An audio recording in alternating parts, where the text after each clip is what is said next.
আসসালামু আলাইকুম। সাইফুরস বিসিএস প্লাসে সকলকে স্বাগত জানাচ্ছি। শরীফ ওসমান বিন হাদি। আজকে আমরা একটি প্রশ্ন সলভ করব খুবই সংক্ষেপে। 45তম বিসিএস একটি প্রশ্ন এসেছে, she insisted on dash living the house. এই প্রশ্নটি আমরা একটু সমাধান করব। আগে একটুখানি বলে নেই, সাধারণত বিভিন্ন কোশ্চেন ব্যাংকে এই প্রশ্নটা যেভাবে সমাধান আছে অথবা অন্য অন্য জায়গায় আপনি দেখবেন যে কি পরিমাণ গ্রামাটিক্যাল টার্ম ব্যবহার করে মাথা ভারী করে ফেলা হয় এই জিনিসটার উত্তর করবার জন্য। আমি আপনাকে রিকোয়েস্ট করছি, আগামী 2 থেকে 3 মিনিট আপনি একটু আমার সাথে থাকুন। কোন ধরনের এত টার্ম না জানা ছাড়াই দেখেন আপনি কিভাবে এটা সঠিক উত্তর করতে পারেন, এবং এই অ্যাপ্রোচটাই আপনাকে বিসিএস রিটেনের ইংলিশের 200 নম্বরে ভালো করতে হেল্প করবে। ওকে, আসেন আমরা এখানে কি আছে আমরা জানি। ইনসিস্ট মানে কি? পিড়াপিড়ি করা, জোরাজুরি করা।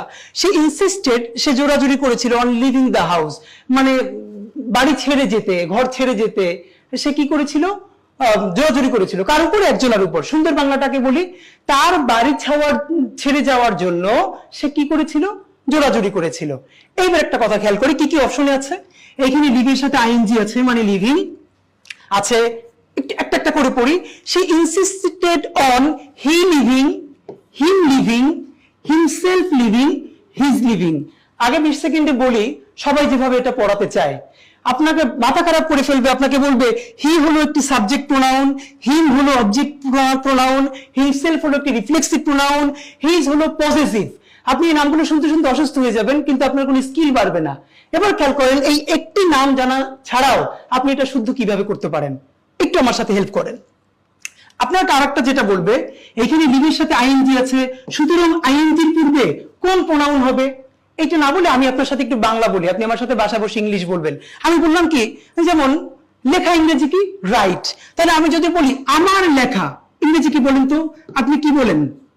মাই রাইটিং। আপনি কি কোনোদিন বলেন যে আমি বললাম যে আমি তোমার লেখা পছন্দ করি, তাহলে তোমার লেখা ইংরেজি কি? Your writing.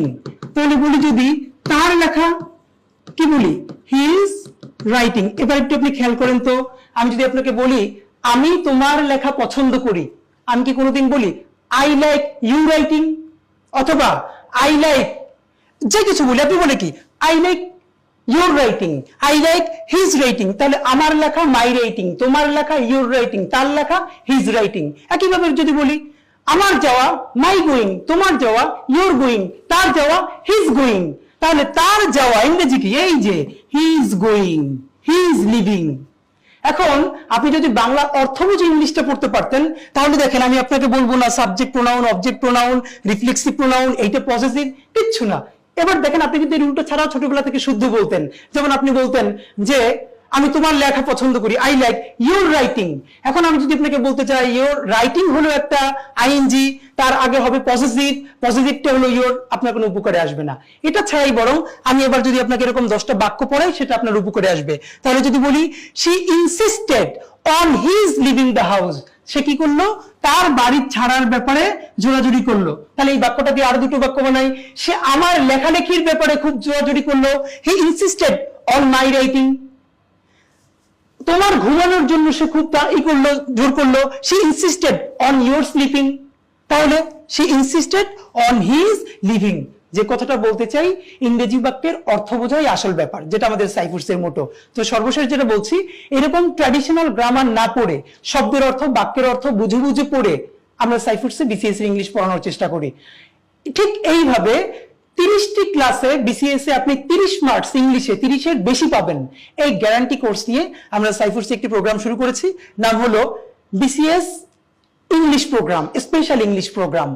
তো আগামী 16ই সেপ্টেম্বর শনিবার 3টায় সাইফুরস ফার্মগেট ব্রাঞ্চে আমি এটার একটা ক্লাস নিব ইনশাল্লাহ। এই পুরো ক্লাসটা আমার সাথে হবে, এবং আমরা একদম প্রথম থেকে শূন্য থেকে শুরু করে শেষ পর্যন্ত ক্লাসগুলো করব শব্দের অর্থ, বাক্যের অর্থ বুঝে গ্রামারের প্রয়োগের মাধ্যমে, কোনো মুখস্থ বিষয়ের উপরে না। তাহলে সকলকে অনুরোধ করছি আগামী 16ই সেপ্টেম্বর শনিবার 3টায় সাইফুরস ফার্মগেটে উপস্থিত থাকার জন্য। ইনশাল্লাহ সেখানে আমরা অনেক লম্বা সময় ধরে এরকম মজা করে সব প্রশ্নগুলো সলভ করব। Thank you very much. আল্লাহ হাফেজ।